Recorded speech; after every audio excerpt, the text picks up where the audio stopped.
محترم سامعین، حاضرین جمعہ، بزرگوں، دوستوں، نوجوان ساتھیوں، عزیز بچوں، پردہ نشین خواتین، ماں اور بہنوں،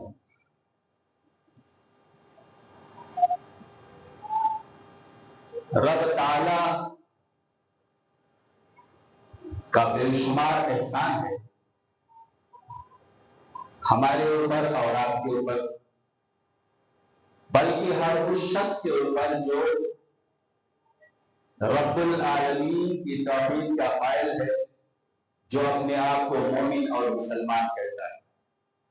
یوں تو رب کی بے شمار نعمتیں جن کو ہم گن نہیں سکتے۔ وَإِن تَعُدُّوا نِعْمَتَ اللَّهِ لَا تُحْصُوهَا، رب ذوالجلال والاکرام نے اپنی کتاب حکیم کے اندر ارشاد فرمایا کہ اگر تم میری نعمتوں کو گننا چاہو، شمار کرنا چاہو، کاؤنٹ کرنا چاہو تو نہیں کر سکتے۔ رب کی نعمتیں اس قدر کثیر ہیں، اتنی زیادہ ہیں، بے شمار ہیں، لا تعداد ہیں، انسان نہیں گن سکتا۔ انسان کو کیا دنیا کی کوئی مخلوق نہیں گن سکتی۔ کتنی بڑے سے بڑا کاؤنٹر ہو، کتنے سے بڑا چاہے گنتی کرنے والا ہو، شمار کرنے والا ہو، کوئی بڑے سے بڑا کمپیوٹر آ جائے، لیکن رب کی نعمتوں کو شمار نہیں کر سکتا۔ ان تمام نعمتوں، جن تمام نعمتوں کو رب العالمین نے ہمارے لیے اور آپ کے لیے پیدا فرمایا ہے، ان نعمتوں میں سے ایک سب سے بڑی نعمت وہ ہے جسے ہم اور آپ اس دنیا سے جانے کے بعد، رب العالمین سے ملاقات کرنے کے بعد، اپنے اچھے اور برے عملوں کا حساب دینے کے بعد اللہ رب العالمین سے حاصل کریں گے۔ وہ نعمت جس نعمت کے بارے میں حدیث رسول ہے، حدیث قدسی ہے۔ حدیث اگر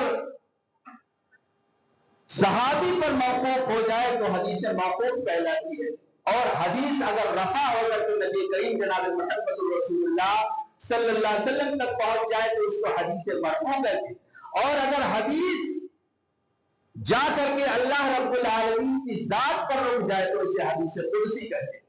یہ حدیث قدسی ہے جس کو میں نے آپ کے سامنے پیش کیا ہے۔ اس حدیث قدسی میں رب ذوالجلال والاکرام نے فرمایا کہ اعددت لعبادی الصالحین، میں نے اپنے بندوں کے لیے، کن بندوں کے لیے؟ نیک بندوں کے لیے، صالح بندوں کے لیے، دنیا میں جنہوں نے مجھے فالو کیا، میرے احکام کو مانا، میرے نبی کریم جناب محمد رسول اللہ کی شریعت کو اپنایا، دین پر چلے، قرآن پر چلے، اپنی منمانی نہیں کیا، اپنی طبیعت کے مطابق فیصلہ نہیں کیا، اپنی آرزو کے مطابق نہیں چلے، اپنی تمناؤں کو خاطر میں نہیں لایا، انہی کے لیے اللہ رب العالمین فرماتا ہے اعددت لعبادی الصالحین، میں نے اپنے نیک بندوں کی تیار کیا ہوا ہے۔ کیا تیار کیا ہے؟ آگے اللہ رب العالمین فرماتا ہے ما لا عین رأت، تیاری عجیب و غریب قسم کی ہے، وہ تیاری جس کو کسی آنکھ نے آج تک دیکھا نہیں، ولا اذن سمعت، اور نہ کسی کان نے صحیح تذکرہ اس کا آج تک سنا ہے، ولا خطر علی قلب بشر، اور کسی انسان کے سوچنے اور دیکھنے تو دور کی بات، اس کے دل میں اس کا کھٹکا بھی نہیں پیدا ہوا۔ حضرت ابو ہریرہ رضی اللہ تعالیٰ عنہ بیان کرتے ہیں کہ اگر تمہیں اس بات کا یقین نہ ہو تو قرآن حکیم کی آیت کریمہ پڑھ لو، فلا تعلم نفس ما اخفی لهم من قرۃ اعین، یہ آیت کریمہ آپ کو سورہ الف لام میم سجدہ میں مل جائے گی، جس میں اللہ رب العالمین نے بیان فرمایا کہ ہم نے اپنے ماننے والے مسلمانوں کے لیے، دین پر چلنے والے ایمانداروں کے لیے، اپنے نیک بندوں کے لیے، ان کی خوشی کے لیے، ان کی آنکھوں کے ٹھنڈک کے لیے ایسی چیز ہم نے تیار کیا ہوا ہے، چھپا کے رکھا ہے جس کو کسی نے دیکھا ہے۔ فَلَا تَعْلَمُ نَفْسٌ مَّا أُخْفِيَ لَهُم مِّن قُرَّةِ أَعْیُنٍ، کسی بھی نفس کو یہ پتا نہیں ہے کہ اللہ رب العالمین نے اس کی خاطرداری کے لیے، اس کے سکون قلبی میں کیا کچھ چھپا کے رکھا ہے۔ ظاہر سی بات ہے جب رب نے کسی چیز کو چھپا کے رکھا ہوا ہے تو کوئی انسان کسی آنکھ کیسے دیکھ سکتی ہے؟ کسی دماغ میں یہ بات کیسے آ سکتی ہے؟ کسی دل پر اس کا کھٹکا کیسے ہو سکتا ہے؟ اللہ رب العالمین نے جنت کو تیار کیا ہے کس کے لیے؟ اور بڑی حسین جگہ جس کے حسن کا مقابلہ نہیں کیا جا سکتا، بڑی عجیب و غریب جگہ اور بڑی حسین جگہ اللہ رب العالمین نے تیار کیا ہے۔ کیا تیار کیا ہے؟ آئیے ذرا دیکھتے ہیں حدیث رسول۔ قال عبداللہ ابن عمر رضی اللہ تعالی عنہ خلق اللہ اربعۃ اشیاء بیدہ العرش والقلم وآدم وجنت عدن وقال لسائر الخلق کن فکان۔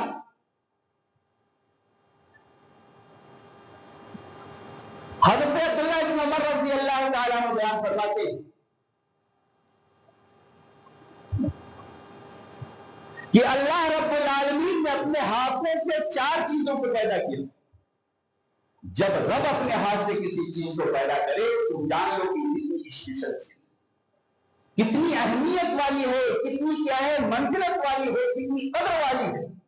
یوں تو اللہ رب العالمین نے ساری مخلوقات کو پیدا کرنے کے لیے صرف یہ کہا کہ کن ہو جا، اور ہو گئی ساری چیزیں۔ لیکن جب ان 4 چیزوں کے پیدا کرنے کی باری آئی تو رب ذوالجلال والاکرام نے اپنے ہاتھوں سے بنایا۔ سب سے پہلی چیز جس کو اللہ رب العالمین نے پیدا فرمایا وہ العرش۔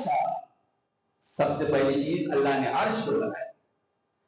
لا يقدر قدره الا اللہ۔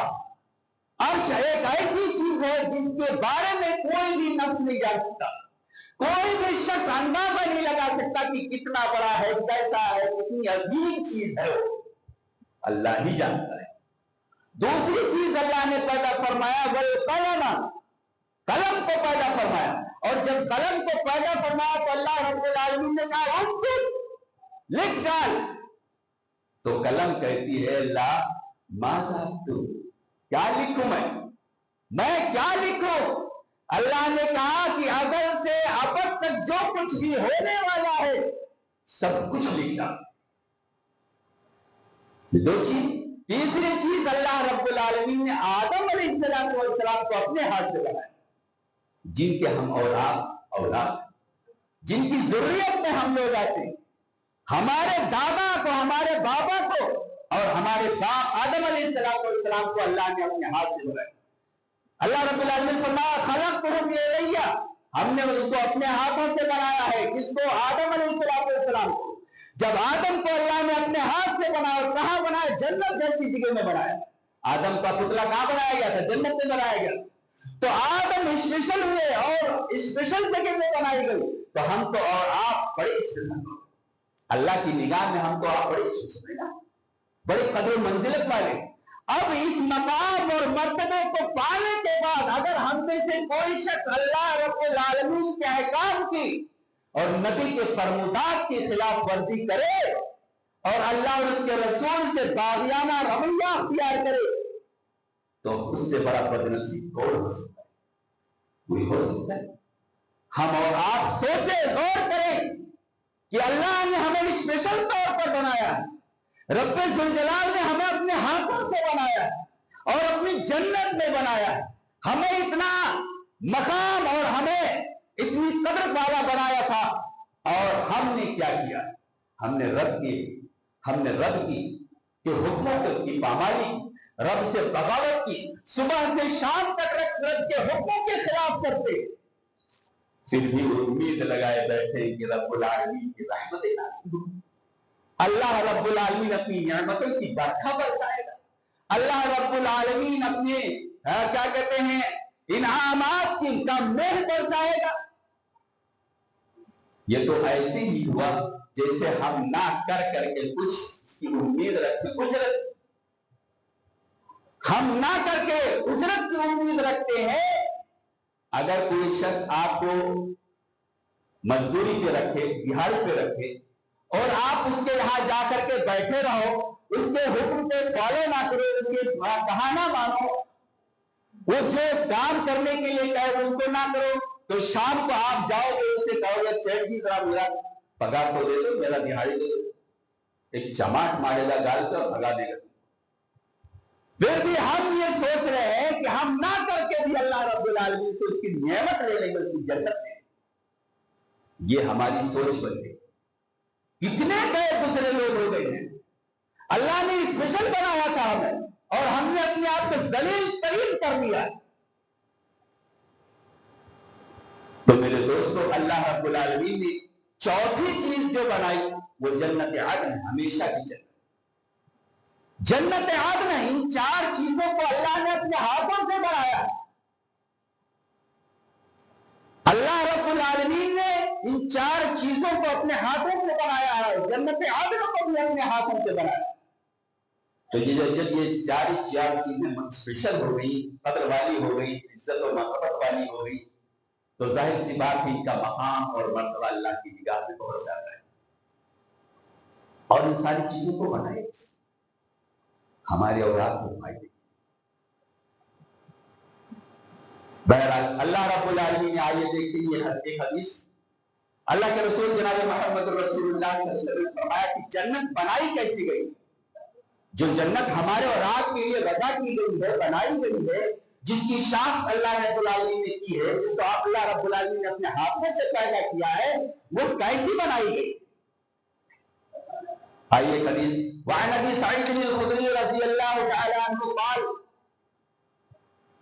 قال رسول اللہ صلی اللہ علیہ وسلم خلق اللہ الجنۃ لبنۃ من ذهب ولبنۃ من فضة وبلاتها المسك۔ حضرت ابو سعید خدری رضی اللہ تعالیٰ عنہ بیان فرماتے ہیں، یہ روایت آپ کو ترغیب اور ترہیب میں مل جائے گی۔ اس کے راوی حضرت ابو سعید خدری رضی اللہ تعالیٰ عنہ، اور یہ روایت بالکل صحیح، علامہ البانی رحمۃ اللہ علیہ نے اس کی تحقیق فرمائی ہے اور بالکل صحیح قرار دیا۔ تو فرمایا کہ اللہ رب العالمین نے جنت کو بنایا، پیدا کیا۔ کیسے بنایا؟ لبنۃ من ذهب ولبنۃ من فضة، ایک اینٹ جو اس کی دیوار بنائی، ایک اینٹ سونے کی لگائی اور ایک اینٹ چاندی کی لگائی۔ وملأتها المسك، اور جو گارا استعمال کیا، جس کو ہم اور آپ سیمنٹ دنیا میں کہتے ہیں، اس کو استعمال کرتے ہیں گھروں کی تعمیر میں، لیکن اللہ رب العالمین نے مشک کو استعمال کیا، کستوری کو استعمال کیا اس کے بنانے میں، اینٹوں کو جوڑنے میں اللہ رب العالمین نے کستوری کو استعمال کروایا۔ بتاؤ کتنی قیمتی جنت۔ ہم دنیا میں چند تولے سونے کے لیے، چند تولے چاندی کے لیے مرے جا رہے ہوتے۔ ہم سوچتے ہیں کہ ہمارے پاس کچھ سونے ہو جاتے، کچھ چاندی ہو جاتی تو ہمارا بیڑا پار ہو جاتا، ہمارے بھی بڑے لوگوں میں شمار کر لیا جاتا۔ ذرا سوچیں، وہ جنت کتنی قیمتی ہے، جس جنت کی ایک اینٹ سونے کی ہے اور ایک اینٹ چاندی کی ہے، اور اس کا گارا، اس کی ٹائل، اس کا فرش مشک سے بنایا گیا۔ مشک دنیا میں ملتا ہے خالص؟ نہیں ملتا ہے۔ جو ڈبوں میں آتا ہے، چھوٹے چھوٹے ڈبوں میں، وہ بھی لاکھوں کے روپے کی قیمت میں آتا ہے، اس کو بھی ہم حاصل کر کے بڑے خوش ہوتے ہیں اور اپنے آپ کو پھولے نہیں سماتے کہ ہم مشک استعمال کریں، حالانکہ یہ اوریجنل نہیں مل پاتا ہے۔ لیکن اللہ رب العالمین نے اس جنت کی تعمیر اس مشک سے فرمائی۔ اللہ رب العالمین نے اس جنت کی تعمیر اس مشک سے فرمائی ہے۔ تو یہ جنت کتنی قیمتی چیز ہے، ہم اس کا اندازہ نہیں کر سکتے، اس کا اندازہ نہیں کیا جا سکتا۔ اتنی خوبصورت جنت، اتنی اچھی جنت، اور ظاہر سی بات ہے جو چیز خوبصورت ہے اس میں داخل ہونے کے لیے خوبصورت ہونا پڑے گا۔ کسی خوبصورت جگہ میں کسی بدصورت انسان کو داخل نہیں کیا جا سکتا اور نہیں داخل ہونے دیا جاتا ہے۔ یہ سمجھ لو، اگر کوئی 7 اسٹار 5 اسٹار ہوٹل ہو اور کوئی گندگی میں لتڑا ہوا شخص فقیر اس کے اندر داخل ہونے کی کوشش کرے تو داخل ہونا تو پوجا، دربان جو ہوتا ہے، جو گیٹ کیپر ہوتا ہے، جو گارڈ ہوتا ہے، اس کو دھکے مار کر کے بھگا دے گا. وہ گارڈ کہے گا منہ میں ہٹ یہاں سے، بھاگ دور ہو جا. Don't show your face again, دوبارہ اپنی شکل ادھر مت دکھانا ورنہ تمہاری حجامت بنا دے. جب دنیا کا یہ حال ہے کہ کسی خوبصورت جگہ میں کسی بدصورت انسان کو، کسی گندے انسان کو نہیں داخل ہونے دیا جاتا ہے، تو رب کی جنت تو بڑی بڑی خوبصورت ہے. رب کی جنت بڑی خوبصورت ہے، اس کا اندازہ نہیں کیا جا سکتا. تو ہم اور آپ جو برائیوں میں لت پت ہیں، گناہوں میں لت پت ہیں، سر سے پیر تک گندگی کے ڈھیر بنے ہوئے، پتلا بنے ہوئے، ہم کیسے رب کی جنت میں جائیں؟ جانے کا چانس دکھتا ہے؟ نہیں دکھتا ہے. ذرا سوچو، اپنے دل پر ہاتھ رکھ کر اپنے گریبان میں وہ ڈال کر کے سوچو، اس گندگی کے ساتھ، اس بغاوت کے ساتھ، اس نافرمانی کے ساتھ، ان گناہوں کے ساتھ، ان معصیتوں کے ساتھ کیا ہم رب کی جنت میں جا سکیں گے؟ نہیں جا سکتے. تو پھر رب کی جنت میں کون جائے؟ آئیے ذرا ایک حدیث دیکھ لیتے ہیں. اللہ کے رسول جناب محمد رسول اللہ فرماتے ہیں، وعن ابی سعید بن الخدری عن النبی صلی اللہ علیہ وسلم قال، حضرت ابو سعید خدری رضی اللہ تعالیٰ عنہ فرماتے ہیں کہ اللہ کے رسول صلی اللہ علیہ وسلم سے روایت کرتے فرماتے ہیں کہ اول الزمرۃ يدخل الجنۃ، تدخل الجنۃ اول الزمرۃ کسورۃ القمر لیلۃ البدر. جانتے ہیں جنت میں کون لوگ جائیں گے؟ اور ان میں جن لوگوں کا داخلہ پہلے ہوگا، پہلی صورت میں پہلے فرصت میں جائیں گے، وہ کتنی خوبصورت ہوں گے. اللہ کے رسول صلی اللہ علیہ وسلم اس حدیث میں بیان کرتے ہیں کہ جنت میں جو پہلا گروہ جائے گا، اور ایک بات اور، جنت میں لوگ اکیلے اکیلے نہیں جائیں، گروہوں کی شکل میں، پارٹیوں کی شکل میں، جتھے کی شکل میں، گروپ کی شکل میں جائیں. اور یہ بات قرآن میں بھی ہے اور حدیث سے بھی ثابت ہے. قرآن میں اللہ رب العالمین نے فرمایا، وسیق الذین کفروا الی جہنم زمرا وسیق الذین اتقوا ربهم الی الجنۃ زمرا. جہنمی بھی گروپ در گروپ، جنتی بھی گروپ در گروپ جنت میں جائیں گے اور جہنم میں جائیں گے. اللہ کے حبیب جناب محمد رسول اللہ فرماتے ہیں اس حدیث کے اندر کہ پہلا زمرہ، پہلی پارٹی، پہلا گروہ جو جنت میں جائے گا، اتنا حسین ہوگا، اتنا خوبصورت ہوگا، سورۃ القمر لیلۃ البدر. ان کے چہرے کی رونق ایسے ہوگی جیسے چودھویں کے رات کا چاند ہوتا ہے. آدمی اگر بدصورت بھی رہے گا نا تو اللہ رب العالمین اس کو بڑا حسین اور خوبصورت بنا دے گا جنت میں ڈالنے سے پہلے. اس لیے کہ جنت میں نیک لوگ جائیں گے، نیک سیرت اور نیک صورت لوگ جائیں گے. جنت میں بدصورتوں کا اور بدسیرتوں کا دخول نہیں ہو سکتا، وہاں گزر بھی نہیں ہو سکتا. تو جنت میں جانے کے لیے نیک سیرت کی ضرورت ہے، نیک صورت کی ضرورت. اور ظاہر سی بات ہے جس کی سیرت نیک ہوگی اللہ اس کی صورت کو بھی اچھا کر دے گا. اگرچہ دنیا میں وہ کالا کلوٹا رہا ہو، دنیا میں چاہے بدصورت رہا ہو، لیکن جنت میں جاتے وقت اللہ اس کو بڑا حسین بنا دے گا. یہ پہلا گروہ جنت میں جائے گا. اور دوسرا گروہ والثانیۃ، دوسرا گروہ جو جنت میں جائے گا وہ ہوگا لون احسن کوكب دري فی السماء. اس کی شباہت ایسی ہوگی، اس کی شکل ایسی ہوگی جیسے آسمان میں چمکتا ہوا سب سے خوبصورت تارا، سب سے خوبصورت کیا ہے اسٹار جو آسمان میں چمک رہا ہو، اس کی شکل میں انسان کو اللہ رب العالمین جنت میں داخل کرے گا. یہ دو گروہ ہوں گے جو جنت میں جائیں. اور جنت میں جانے کے بعد جب آدمی جنت میں چلا جائے گا اور جنت کی تمام نعمتیں مل جائیں گی، تو ایک نعمت کی ضرورت اور ہوگی جو بڑی ہی اہمیت کی حامل ہوگی، جس کی قدر دنیا میں بھی ہے اور آخرت میں بھی. اللہ کے رسول فرماتے ہیں وَلِكُلِّ رَجُلٍ مِّنْهُمْ زَوْجَتَانِ، جنت میں ہر داخل ہونے والے عام آدمی کے لیے 2 بیویاں، ایک روایت میں 2 بیوی، ایک روایت میں 70 بیوی اور ایک روایت میں 100 بیوی.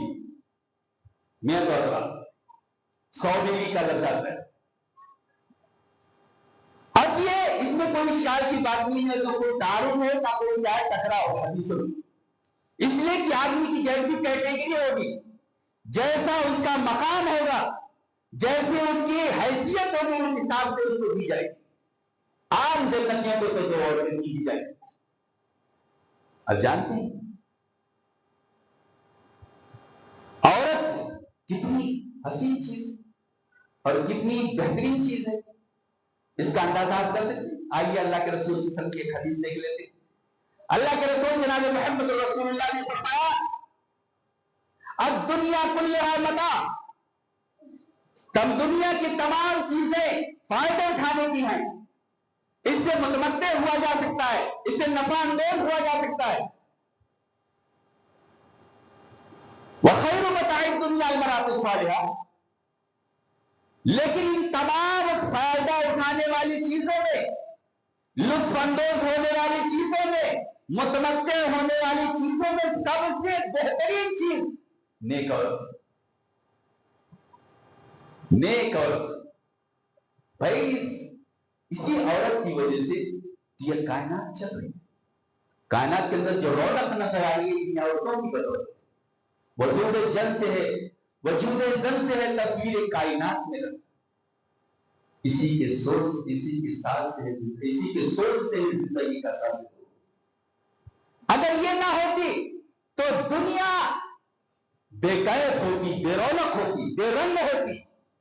کوئی رنگ نہیں جمتا، دنیا میں رہنے کا مزہ ہی نہیں آتا. ظاہر سی بات ہے ایک مجرد آدمی جب شادی کر لیتا ہے، ایک سے جب 2 ہو جاتا ہے تو اس کو دنیا کی تمام چیزیں حسین نظر آنے لگتی، اس لیے کہ اس کی نسبت ایک حسین چیز سے ہو جاتی. اور جب تک اس کی شادی نہیں ہوتی تب تک وہ آوارہ گردی کرتا ہے، ادھر ادھر مارا پھر بھٹکتا ہے، پھرتا ہے. تو عورتوں کی وجہ سے یہ دنیا کا نظام، دنیا کی کائنات اور دنیا کی خوبصورتی قائم ہوتا ہے. تو اللہ رب العالمین جنت میں داخل کر دے گا، پھر بیوی دے دے گا. اب جب بیوی دے دیا، گھر دے دیا، گھر والی دے دیا، تو کھانے پینے کی بھی ضرورت پڑے گی نا. اللہ رب العالمین نے فرمایا وَأَمْدَدْنَاكُمْ بِفَاكِهَةٍ وَلَحْمٍ مِّمَّا يَشْتَهُونَ. سنو، اب جنت میں آ گئے ہو، تمہاری بیویاں تم کو مل گئی ہیں، تو کھانے کی فکر نہ کرو، غم نہ کرو کھانے کی، کوشش میں نہ لگے رہو، تگو مت کرو، ہم دینے والے. اللہ رب العالمین نے فرمایا ہر قسم کے میوے ہم نے تم کو دے دیا، اور جس چیز کا گوشت چاہو گے وہ دے دیا.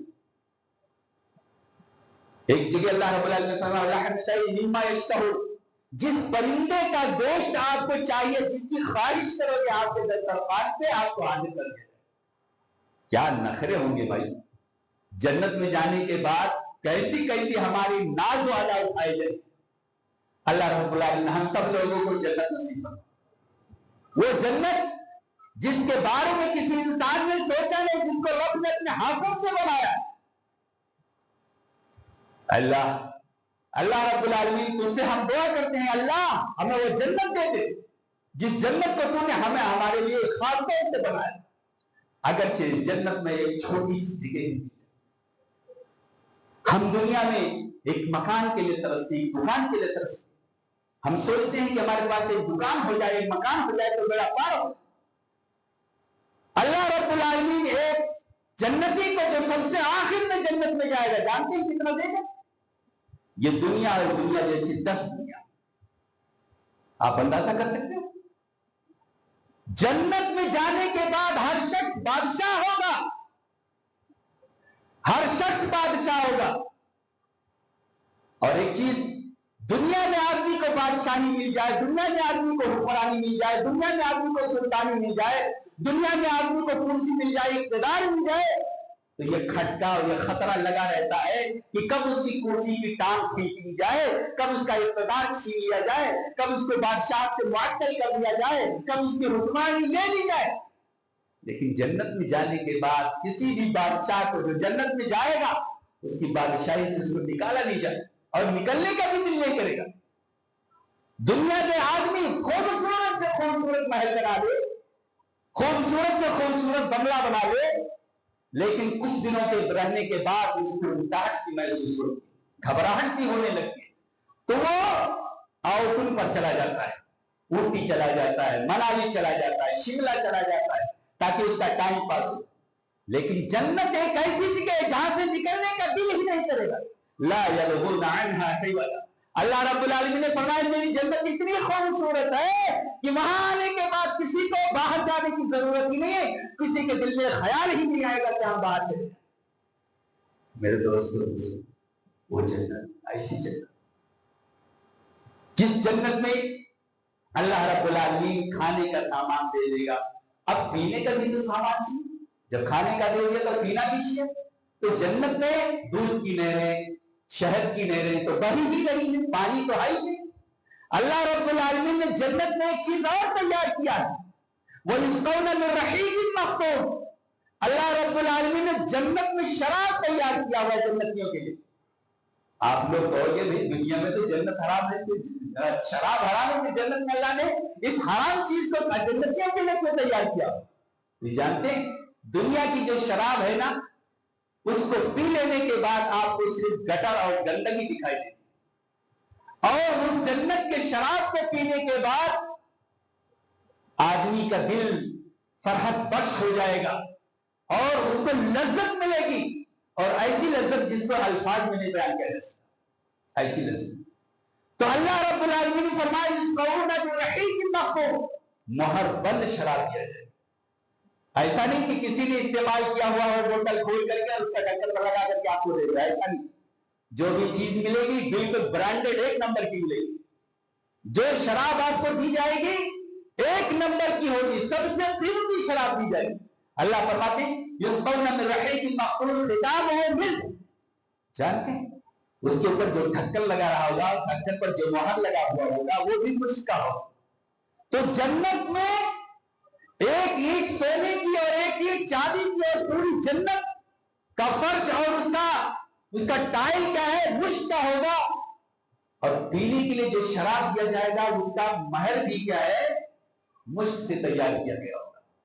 اب ظاہر سی بات ہے جب بوتل کے اوپر کی چیز اتنی قیمتی ہے، اتنی بہترین ہے، تو اندر کی شراب کا مزہ آپ سوچ سکتے ہیں، اندازہ کر سکتے ہیں کتنی اچھی ہوگی۔ ڈھکن کو کھول دیا گیا اور شراب کو پیا گیا، اس کے اندر پینے میں ہر گلاس کے اندر تھوڑی سی بہت سی چیز جو رقیق ہوتی ہے وہ رہ جاتی ہے۔ اسی طرح سے شراب پینے کے بعد بھی گلاس میں بوتل میں تھوڑی چیز رہ جائے گی،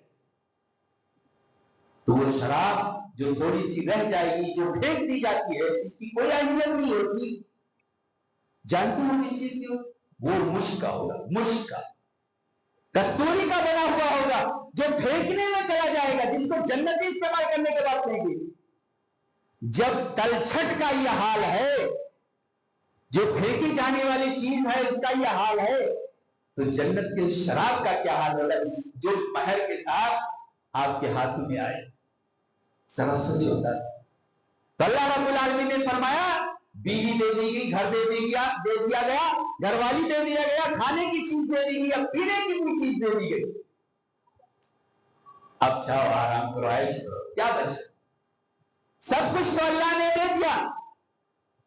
آئیے اس جنت کے لیے ہم اللہ رب العالمین کی بارگاہ میں دعا کریں کہ اللہ رب العالمین ہمیں اس جنت کا ایک چھوٹا ہی ٹکڑا صحیح عطا فرما دے جو تو نے اپنے ہاتھوں سے بنایا۔ اور جانتے ہیں جنت میں ہم جائیں گے تو ہماری عمریں کیا ہوں، ذرا اس کو بتا دیتا ہوں بس، اس کے بعد ختم کروں۔ وعن معاذ بن جبل رضی اللہ عنہ عن النبی صلی اللہ علیہ وسلم قال